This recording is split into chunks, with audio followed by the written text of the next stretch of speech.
Don Carlos, tiene que ir a pie para allá porque está muy mala la pasada. Ya.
Va en la 7. Te lo voy a dejar parado en el aire, sí, para que lo filme.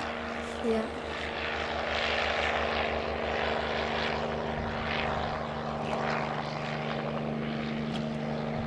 ¿Lo acercáis?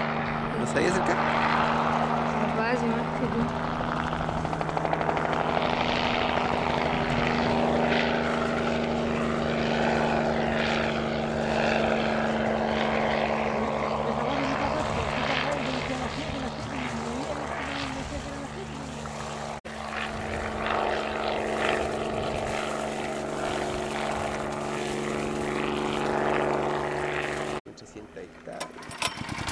¿Me iba a traer el perro?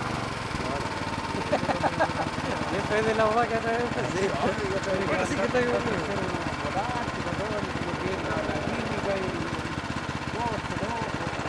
¿Para los viejos? ¿Para ofrecer? No, yo no sabemos.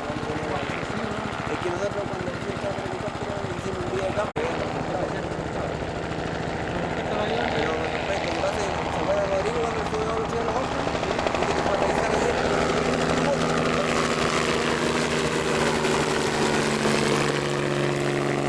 Ahí va comunicando, ¿no? ¿Eso quiere decir que lo va eliminando al tiro? No, quiere decir que llegó el punto. Ah, llegó pues. Eso bueno va.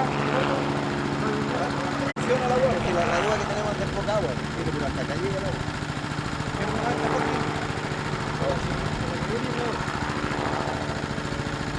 Esta es la 8, ¿cierto? Y le está echando 6.